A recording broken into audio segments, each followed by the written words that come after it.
Hello everybody and thanks for tuning in. With Modern Warfare 2 officially releasing, we're going to discuss each game mode for this title and get a review by the end of the video. I'll have timestamps for each section, so feel free to jump around. If you want, share your thoughts about the game or the video, as I appreciate any feedback. Without further ado, let's begin.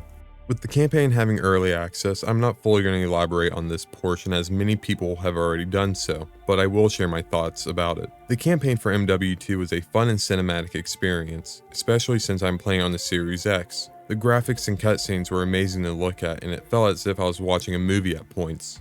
For a sequel, the campaign was interesting to play, but it was also lackluster at many points in the campaign. Many of the missions were drawn out and for no reason. For example, the AC-130 mission was cool for the first 10 minutes, but that's where it ended. The mission where you had to save Laswell while bobbing and weaving through the convoy was another mission that was drawn out. The developers could have altered the tempo for most of the missions in the game to make it play better.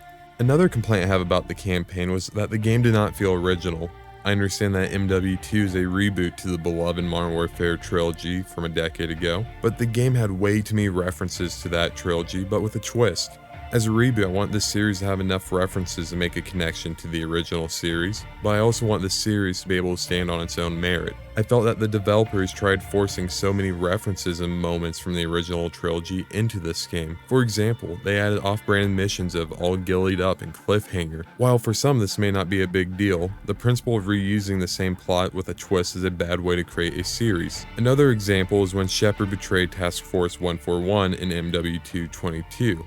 But unlike the original MW2, no one died. The betrayal was not that impactful as anyone could have seen it from a mile away. While we are talking about it, I am worried that Infinity Ward's safe approach to keeping main characters alive will be its downfall. Both Price and Soap got lit up like a Christmas tree on the final mission of the campaign, and they both ended up drinking a cold one at a bar like nothing ever happened. What made the original series so great was the tragedy and unique moments that were made.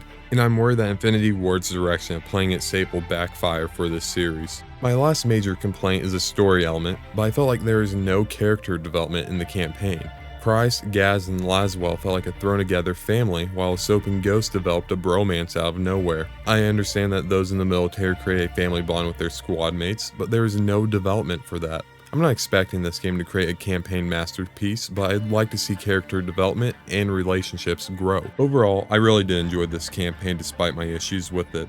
I'm mainly critical of this game as I feel like many people are overlooking the faults of it. I think this campaign is fun to play, but it will not be as iconic as the original MW2. Maybe I'm saying this because this version of MW2 is made for a different generation of players than the one I grew up with, but I give this campaign a solid 7 out of 10. The multiplayer for MW2 is one of the multiplayers ever. There's nothing special or unique about this multiplayer that stands out against its predecessors. When this game was first announced, I was hyped as I loved the direction that Modern Warfare 2019 took and thought that this game would improve upon that, but sadly it did not.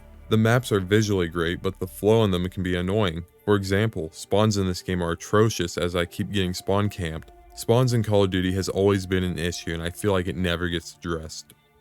Another example of map issues can be seen in Ground War. As someone that loves Ground War, I was disappointed in the flow of the match. Half the maps are way too big, and it feels like the developers want to show off how they can make a large and beautiful map. It sort of reminds me of how Battlefield 2042 maps are designed. Big maps with little players on them. It makes the gaming experience dull as you hope everyone goes to a contested point. These issues of mine are ones that can be adjusted and tweaked over time, but they are issues nonetheless. Although I am dumping on this game, I still enjoy playing it. The gunplay is just as good if not better than Modern Warfare 2019. The customization and gunsmith is fantastic as the previous title. I guess my main issue with this multiplayer is that it did not feel like an upgrade over Modern Warfare 2019's multiplayer. This is not necessarily a bad thing, but this multiplayer didn't truly improve or add anything special. In the end, I give the multiplayer a 7 out of 10.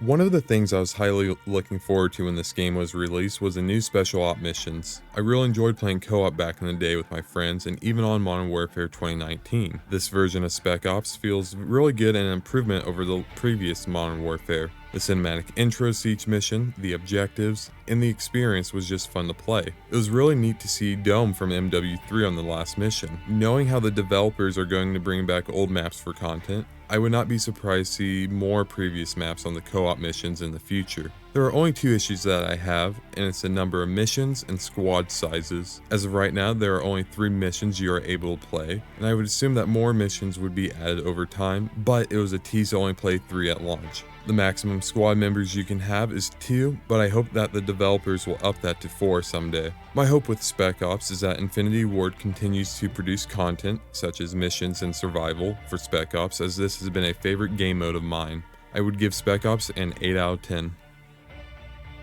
Though they are not released yet, I'm looking forward to both Warzone 2.0 and DMZ, but mainly DMZ. Both modes will come out on November 16th, which will be free to play. With Warzone, I'm excited to play as I have not played the original Warzone for a few months now. I am optimistic that it'll be fun at first, but I know that in the end I'll get absolutely destroyed, and I made peace with that. On the other hand, DMZ is a mode that I'm very eager to play.